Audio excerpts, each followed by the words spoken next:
labs. But on that note, let's move on and let's bring on board the management of NHPC. We have Mr. R.P. Goyal, who is the Director of Finance, joining us on the show now. Very good afternoon to you, sir. Thank you so much for joining us on ET Now to talk about NHPC and the way forward for the company. And let me kickstart this conversation by talking about the fact that the company has recently laid the foundation of a 300 megawatt grid-connected solar PV project in the state of Rajasthan. If you could tell us what sort of a timeline are you looking at for the commercialization of this particular project, as well as what sort of a capex has been involved for this? Good afternoon. You are right. Our Honorable Prime Minister has laid down the foundation stone of 300 megawatt solar project in Rajasthan, Bikaner district. Its total capex is around 1700 crore, and its timeline is September 24. We are expecting to complete it by September 24.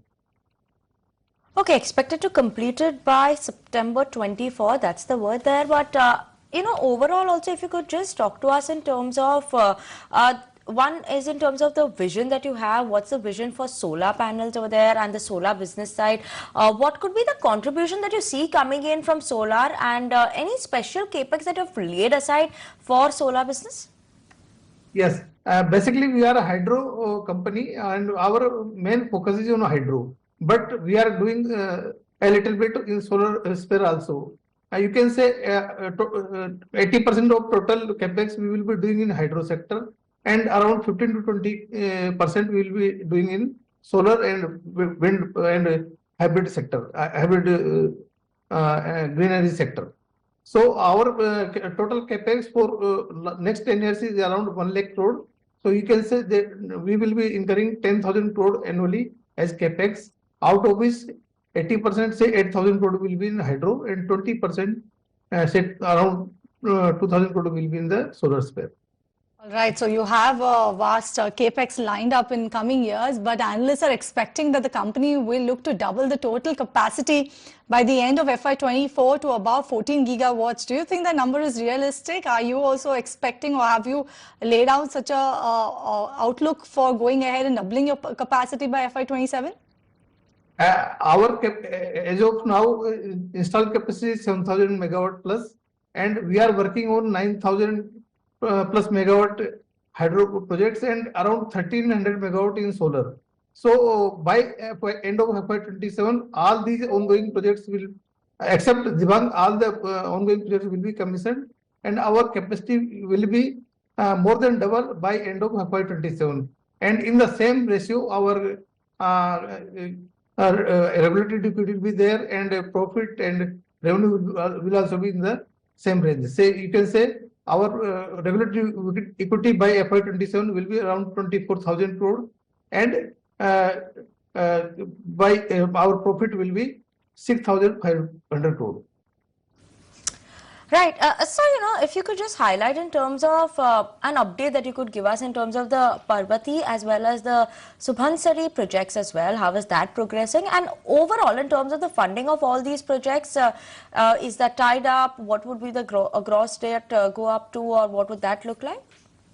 Our Parvati 2, which is 800 megawatt capacity, is going to be commissioned by end of October 24. The work is going very well, and we have already completed around 97% of the total work, and only lining of 2,500 meters is only left.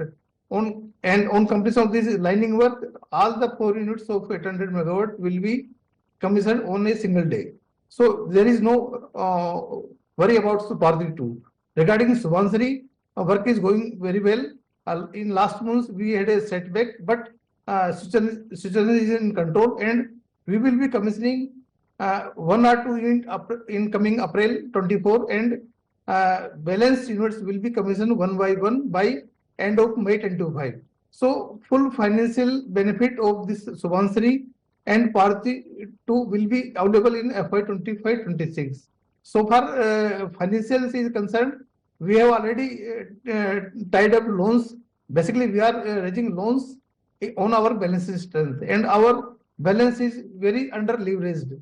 our debt equity ratio is only 0.8 as of now. So we have a very capacity to raise the bonds and loans in the market. There is no issue of finance. Right. So let me talk about your pump storage then. You have actually signed up or rather signed a lot of MOUs actually you have earlier on with the state of Gujarat or even with the state of Andhra Pradesh. Is there any tangible, is there anything tangible yet that you have signed up when it comes to your pump storage, or only they are still at the MOU stage?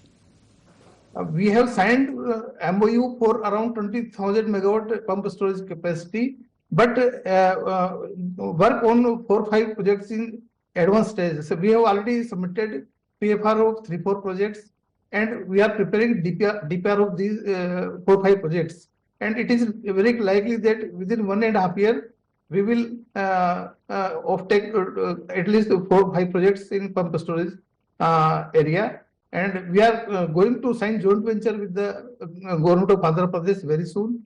We have already received approval from government, and DPR is in a very advanced stage of projects in Andhra Pradesh, 2 projects in Andhra Pradesh.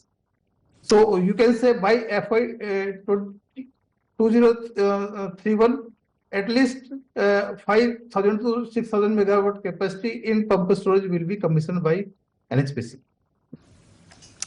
Okay, sir, thank you so much for joining in with us this afternoon on ET Now and giving us an understanding in terms of where the company is headed. Profits, 6,500 by the end of FY27 is what we could expect from NHPC.